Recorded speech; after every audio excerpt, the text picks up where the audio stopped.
Ողջույն, հարգելի հայրենակիցներ, հարգելի գործընկերներ, սիրելի ժողովուրդ, մեծագույն պատիվ է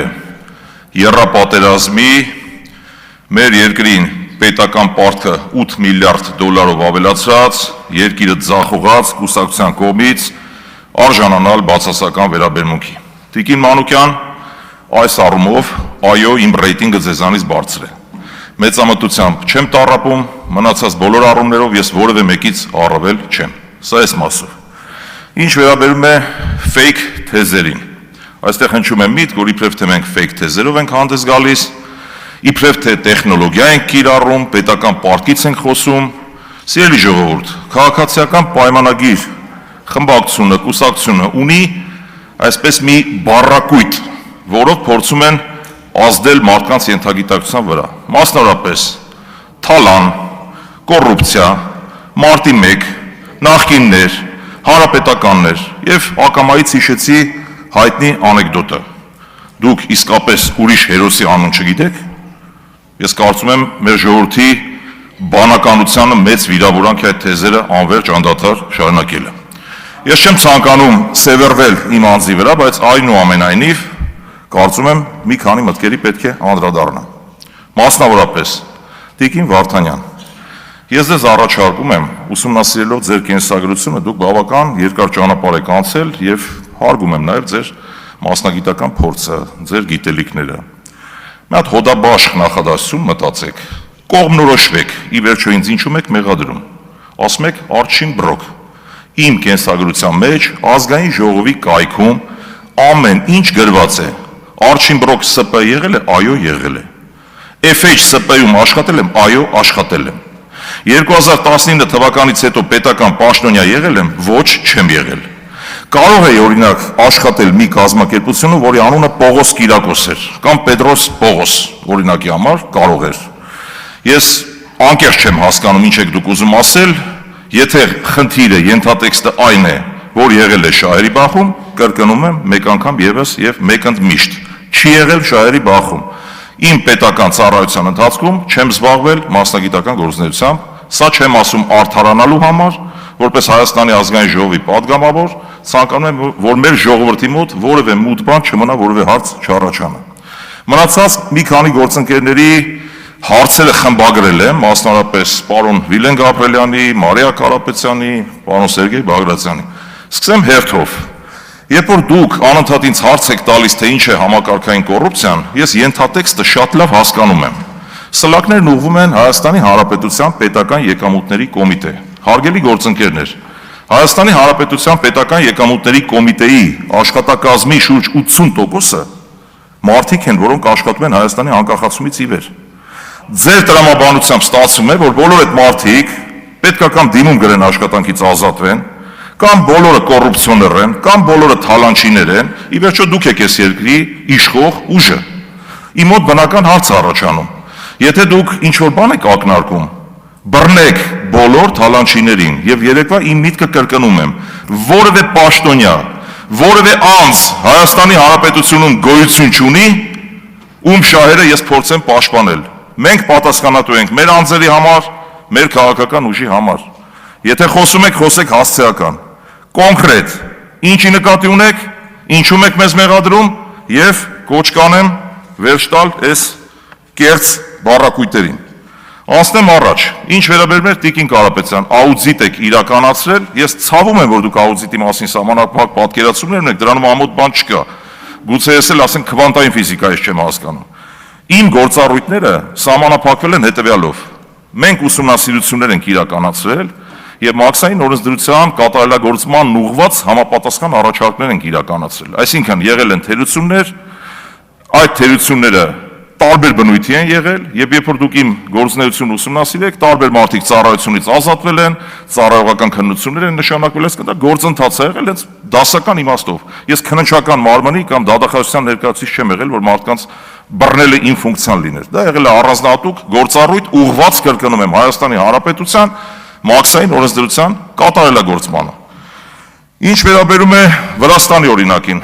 ես ChatGPT-ից չեմ օգտվում, բայց մեր գործընկերներին կարող եմ ուղեկցել Վրաստան, պրակտիկ ձևով ցույց տալ, թե ինչպես են վարկերը բաշխվում եւ ինչ ժամկետերով եւ տոկոսադրույքներով։ Ինչ վերաբերում է պետական պարտքին եւ մնացած հարցերին 0%-ի մեկ անգամ եւս կրկնեմ, եթե իմ ասվածը լավ չի տպավորվում, դա արդեն ձեր խնդիրն է։ Ես խոսում եմ պետական պարտքի կառուցվածքի եւ կայուն կառավարելիության մասին։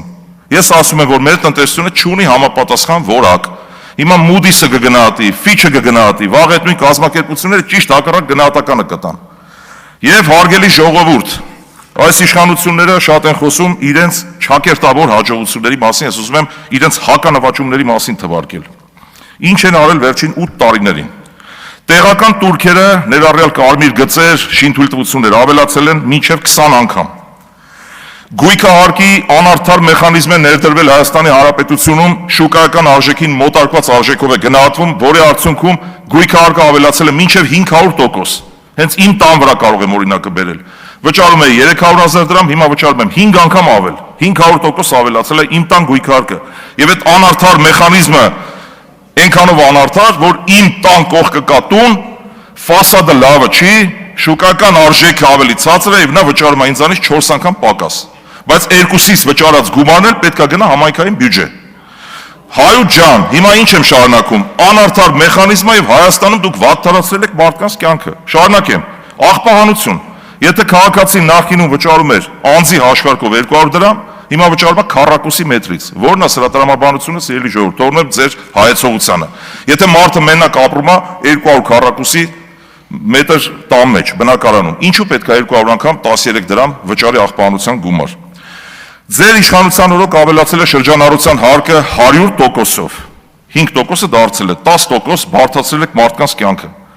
Միկրոձեռնարկատիրության ոլորտից մինչև տարեկան 24 միլիոն դրամ շրջանառություն ունեցող ընկերությունները այլևս չեն կարողանում վճարել 0% հարկ։ Առանձին ոլորտներ, իմ գործընկերը արդեն նշեց այդ մասին, փաստաբաններ, հաշվապաններ, խորհրդատվական ընկերություններ բերվել են ավելացված արժեքի հարկի դաշտ, թանկացել են ծառայությունները եւ մարդիկ, ովքեր օգտվում են այդ ծառայություններից, ստիպված ավելի թանկ են վճարում։ Պետական պարտքը ձեր իշխանության օրոք ավելացել է 8 միլիարդ դոլարով, այն պարագայում, երբ դուք ասում եք ունենք համախառն ներքին արդյունքի 2 անգամ աճ։ Կանխիկ գործառնությունները սահմանափակվել են ձեր իշխանության օրոք, որը գլխացավանք է դարձել բիզնեսի բազմաթիվ ներկայացուցիչների համար։ Անկանխիկ եւ կանխիկ գործառնությունների մասին է խոսքը։ Վերջապես, ձեր իշխանության օրոք բերել եք 3 պատերազմ, եւ ձեր կեղծ թեզերով, երբ որ ասում եք պատերազմի եռագլուխ կուսակցություն, դուք եռապատերազմի կուսակցությունն եք, այս է եք բերել։ Եվ վերջապես, կենսաթոշակներից եք խոսում, ավելացել եք 21%-ով, իսկ ինչու մեր բնակչությանը չեք ասում, որ կուտակային գնաճը կազմի 29%։ Հիմա պարզ թվաբանություն անենք, 29-ից հանած 21 կենսաթոշակը ավելացել է, թե մի բան էլ 8%-ով ավելի վատթարացել է մարդկանց վիճակը։ Գնաճի մասին ինչի չեք խոսում։ Անցնեմ առաջ, միակ լավ բանը թերևս որ կա, անկեղծորեն պետք է ասեմ լավին լավ, վատին վատ սկզբունքով, բնակչությունը այո, կարողանում է օգտվել առողջապահական ապահովագրությունից։ Բայց ցավով պետք է նշեմ, որ շատ կարճ ժամանակ հետո այդ ֆինանսական միջոցները այլևս չեն բավականացնելու։ Ես դրա վտանգները զգում եմ արդեն։ Եվ ԵԱՏՄ-ից խոսք գնաց, սիրելի ժողովուրդ, գործող իշխանությունների ապաշնոր քաղաքականության եւ հակահայկական քաղաքականության արդյունքում դուք հայտնվել եք այս վիճակում։ Երբ որ 2026 թվականի մայիսին Զելենսկին գալիս էր Հայաստան եւ հակառուսական հայտարարություններ էր անում, բայց մեկնումեկը չէիք ասում, սա հայկական շահին վնաս է։ Բայց չէիք մտածում, որ Զելենսկին որ հայտարարում է, որ Ռուսաստանի դեմ ճնշումները պետք է ավելի խորանան, դա հայկական շահին վնաս է։ Երբ որ դուք խոսում եք ուրախ, որ 30 միլիոն եվրո փող ենք ստանում հիբրիդային սպառնալիքների դեմ, բա դուք չեք հասկանում, որ դա հայկական շահին վնաս է։ Ժողովուրդ, երբ որ մենք խոսում ենք հայկական շահի մասին, խոսում ենք հայկական շահի մասին։ Եվ ձեր վարած ինչքան էլ ուզում է սլակներն ուղեք, մեր ժողովուրդը անգրագետ չի, անխելք չի։ Խոհեմ ժողովուրդը եմ շատ լավ հասկանում եմ, որ դա ձեր ուղիղ վարած հակա, ինչ եմ ասում, հակահայկական։ Այո, դա հակահայկական է, որովհետև մեր տնտեսվարողները այսօր փաստի առջև են կանգնած ձեր վարած քաղաքականության արդյունքում։ Եվ սրանք են ձեր չակերտավոր նվաճումները։ Սիրելի ժողովուրդ, հետևությունները թողնում եմ ձեզ։ Շնորհակալություն։ Շնորհակալություն, արտահերթ ելույթով հանդես կգամ ես։